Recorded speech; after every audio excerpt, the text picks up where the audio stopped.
بسم اللہ الرحمن الرحیم۔ السلام علیکم معزز طلباء کرام، آپ سب کیسے ہیں؟ آج ہم تفسیر بیضاوی کے سبق نمبر 10 کو پڑھیں گے۔ آج کے ہمارے سبق کا عنوان ہے سورہ فاتحہ کا 14واں نام۔ آج کے سبق میں ہم 14ویں نام کی وجہ تسمیہ کو پڑھیں گے، اور آج کے ہمارے سبق کی عبارت وَسَبْعِ الْمَثَانِي سے شروع ہوتی ہے۔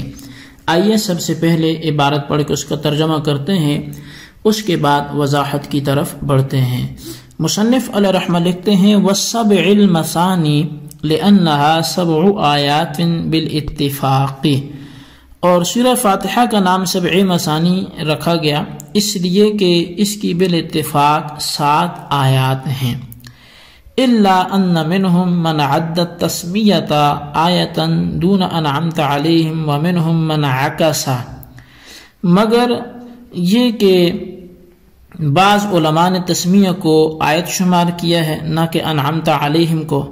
اور بعض علماء نے اس کے برعکس کہا ہے۔ وتصنع في الصلاة أو الإنزال إن صح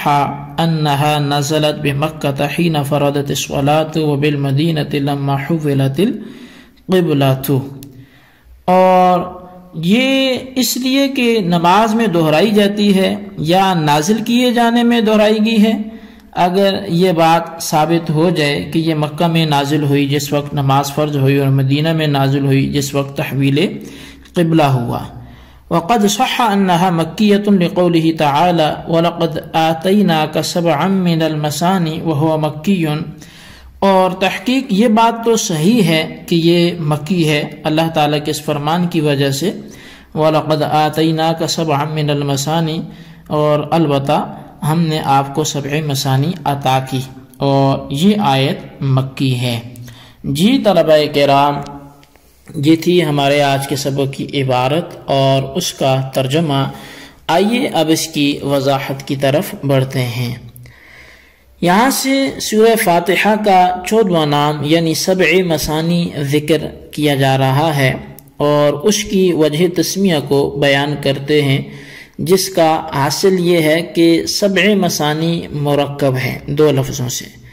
لفظ 7 اور لفظ مثانی سے، یہ 2 لفظوں سے مل کے 7 مثانی بنا۔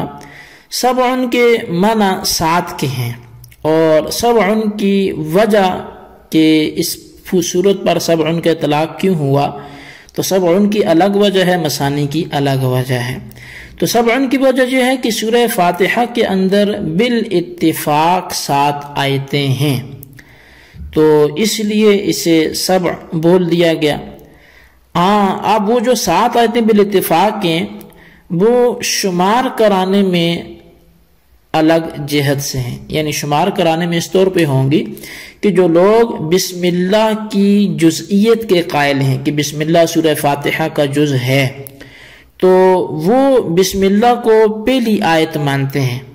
اور الحمدللہ رب العالمین کو دوسری آیت مانتے ہیں، الرحمن الرحیم کو تیسری آیت، اور مالک یوم الدین کو چوتھی،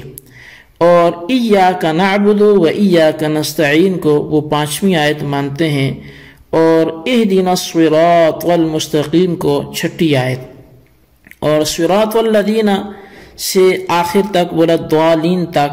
یہ 7ویں آیت مانتے ہیں۔ تو یوں ان کے ہاں بھی 7 آیتیں ہوئی جو بسم اللہ کی جزئیت کے قائل ہیں،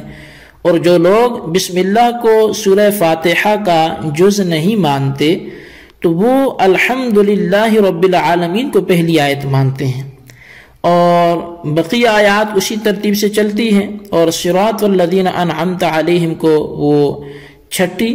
اور غیر المغضوب علیہم ولا الضالین کو 7ویں آیت مانتے ہیں۔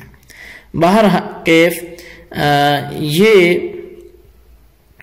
ہر صورت میں 7 آیتیں نکلتی ہیں، لہٰذا 7 مثانی کہنا یہ صحیح ہوگا۔ لیکن یہ بات یاد رہے کہ بعض لوگ صرف اس بات کے قائل ہیں کہ سورہ فاتحہ میں 6 ہی آیتیں ہیں،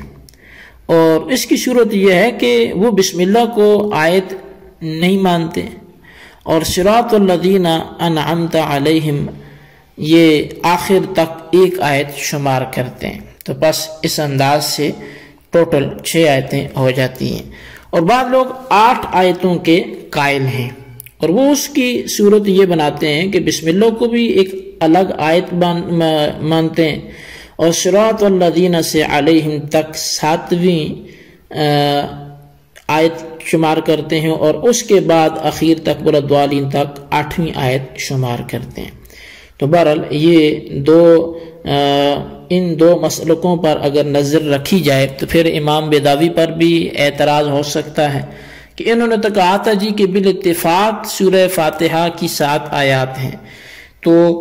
یہ جو 6 اور 8 کا قول بیچ میں آیا تو یہ تو بالاتفاق نہ رہا، پھر تو اس کا جواب کیا ہوگا؟ تو اس کا جواب سنیے جی۔ اس کا جواب یہ ہے کہ امام بیضاوی نے جو بالاتفاق کا لفظ لکھا تھا وہ جمہور کے اعتبار سے تھا، کہ جمہور علماء کے اتفاق ہے کہ اس کی 7 ہی آیات ہیں، اور 1-2 کا اس سے باہر ہو جانا یہ اختلاف نہیں کہلاتا، یہ تو خلاف کہلاتا ہے، لہذا اتفاق کا لفظ کرنا وہ بالکل صحیح ہے۔ تو بہرحال 7 مثانی میں 7 کہنے کی وجہ مکمل ہوئی، اور مثانی کیونکہ وہ تسنہ سے اب سورہ فاتحہ کے دوسرے جز یعنی مثانی کہنے کی وجہ تسمیہ کو بیان کرتے ہیں مصنف، تو اس کا حاصل یہ ہے کہ مثانی جمع ہے مثنیٰ کی جو اس میں مفعول کا صیغہ ہے،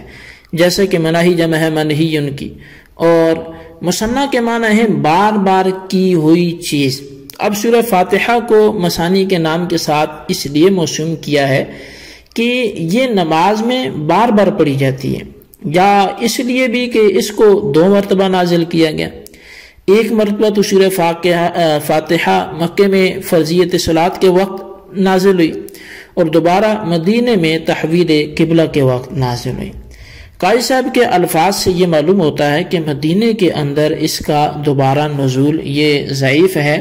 کیونکہ انہوں نے ان صحہ کا لفظ استعمال کیا ہے، یعنی صحت کے اوپر لفظ ان استعمال کیا ہے جو تردد کے واسطے آتا ہے، جس کا مطلب یہ ہوا کہ مکہ اور مدینہ دونوں کے اندر اس کے نزول کی صحت متردد ہے۔ اور پھر آگے فرمایا وَقَدْ صَحَّ أَنَّهَا مَكِّيَّةٌ، تو اس سے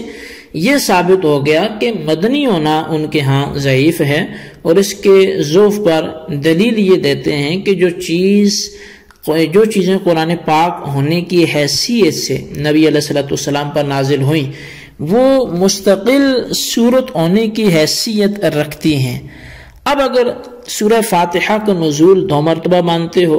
تو اس کے معنی یہ ہوں گے کہ سورہ فاتحہ مستقل 2 صورتیں ہیں، ایک مکے والی اور دوسری مدینے والی۔ حالانکہ صورت ایک ہی ہے، لیکن اس کا جواب یہ دیا جاتا ہے کہ 2 صورتیں مستقل ہونا اس وقت لازم آتا جبکہ 2 دوبارہ مستقل صورت ہونے کی حیثیت سے نازل ہوتی ہے، اور ایسا تو ہوا نہیں، بلکہ محض اہمیت کو ظاہر کرنے کے واسطے سے سورہ فاتحہ دوبارہ نازل ہوئی ہے، لہٰذا سورہ فاتحہ کا نزول مقرر ہے۔ یہ تو نزول فی